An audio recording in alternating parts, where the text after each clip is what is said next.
Hello, Internet folks. Welcome back to Pete's Plants. Today, we're going to talk about winterizing bonsai.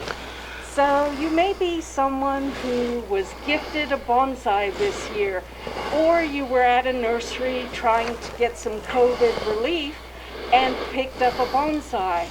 It's been growing great all summer, but wow, you're in a climate that actually gets freezes. What do you do? How do you keep this plant alive? And what on earth is winterizing bonsai? To teach us all about it, we have Peter Jones and Pete Jones's study group, who has graciously agreed to help. Okay. Matt, and Jamal. Okay.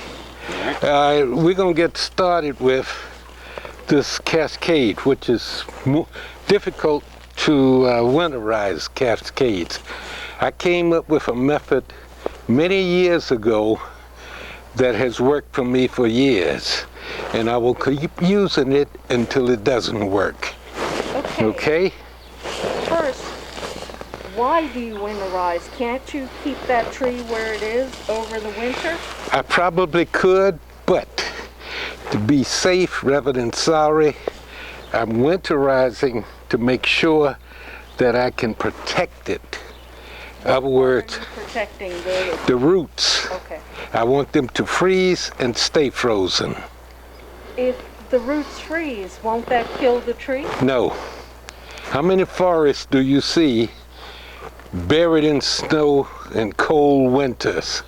The ground freezes down to about 32 inches almost, and the trees live. So they go into a suspended animation like when the roots are freezing. They're not active, okay? So once the temperatures start getting above 32, around 40 degrees, the roots start becoming active. Does the freeze thaw that happens in a lot of climates, is that a danger? It is a danger. Freeze thaw, you get a real hot day, the roots think I can start pumping sap, and that's why you see some trees where the sap has frozen again and bumps out. It's not on this tree, I'm just saying that can happen. In other words, you'll see like the bark just splits, and that's usually what causes it. Are there trees that you don't need to winterize? Well, there are trees that you could probably get away with not winterizing, but here again, I'd rather be safe than sorry. What about tropicals?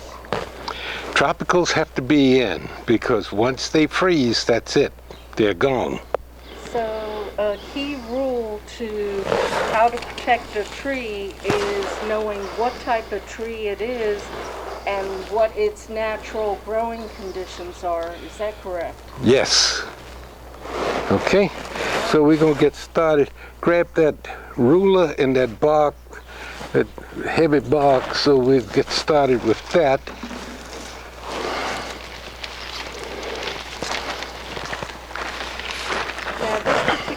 Here's what I've considered a cascade, correct? That's a cascade Japanese white pine. And here's what I learned by trial and error. Okay? Right. I measured the pot. See how deep it is? Then, hello. Then I measure this right here to see, okay, I don't want this all the way buried in the pot, so I need bark in here to keep it from just sinking in. You want to dump some bark in here?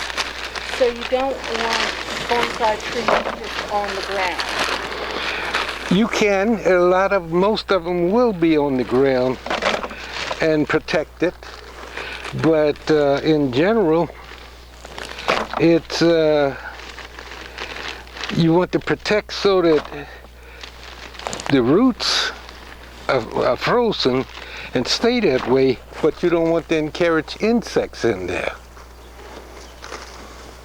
So why not just set a cascade on the ground?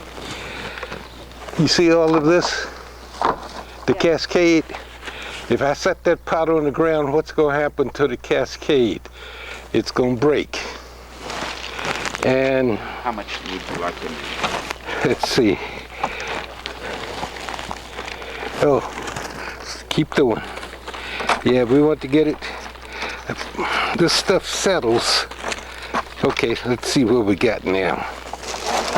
Pine bark nuggets that you're using, right? Yeah, there's commonly referred to as silver dollar nuggets, and I use those. And what do they look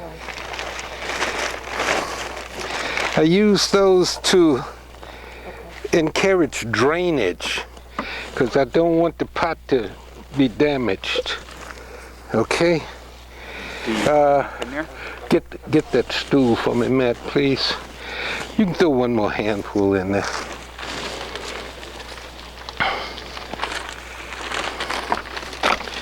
And one other thing that I've learned the hard way with cascades and winter storage, Mother Nature has a tendency to produce a lot of wind.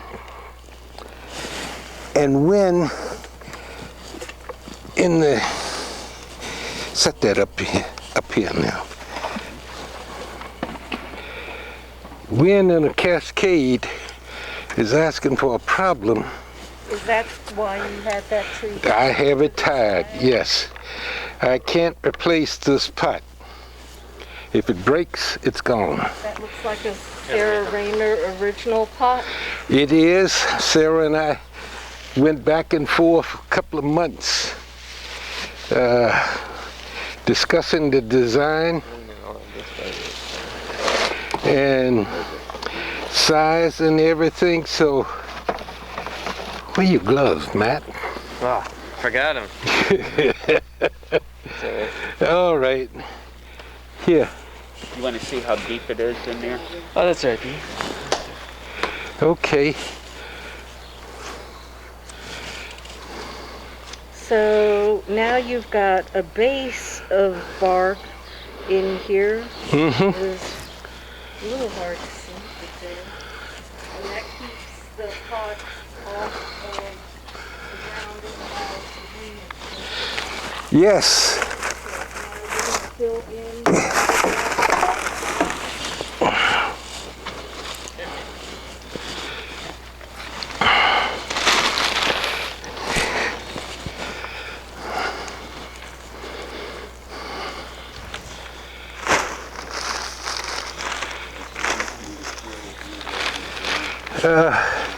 I'm trying to, go ahead, Matt. Now this is also pine bark mulch, but It's small. finer, Okay. finer. Common referred to as, let's see, there's what it normally referred to as.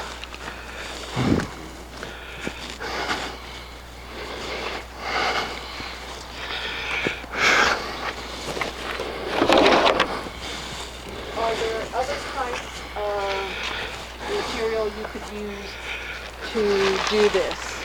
Yes, everybody needs to check what's in their area and use what's available to them. What are examples of good material versus bad material? Well, you don't want something that will hold a lot of moisture and freeze. You can dump it in here and then just hold the container up if you wish. We're almost there, I think. Okay. Aren't you going to use your stick to kind of... Yeah, right now, let me get it.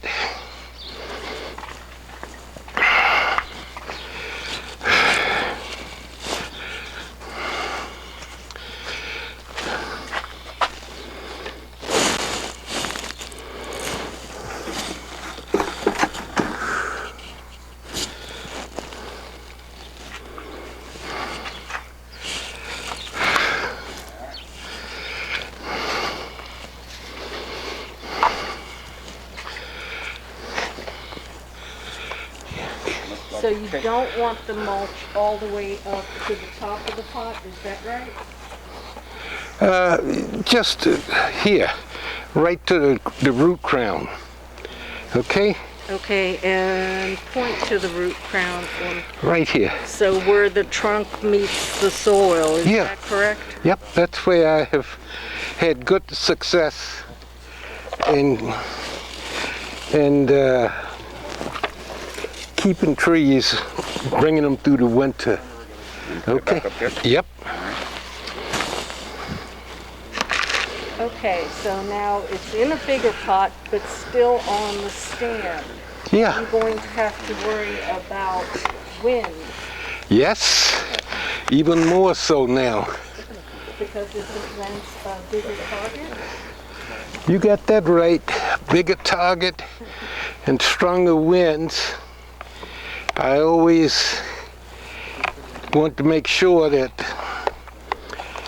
I have done what I could to kind of secure the tree. Now where did that fall off to? Ah, there it is.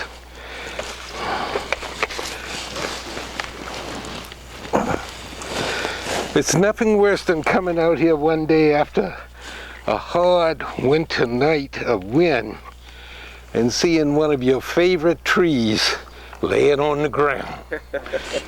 That has happened to me. Pots that I have commissioned people to make broke. And Wow. then you go back to scratch. That cascade is a good example. Yep. That's the second pot I had to have made for that tree. The first pot, nice windstorm, and then came out and was laid on the ground. So we're trying very hard to keep social distancing.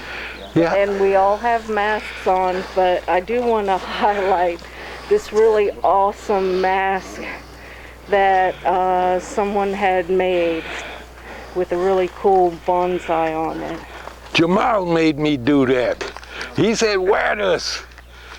Maurice, there you go. Oh, right, okay. You can put that on hold. Here, thank you. That's a Yeah. Now, like he said, somebody welded that thing at one time. And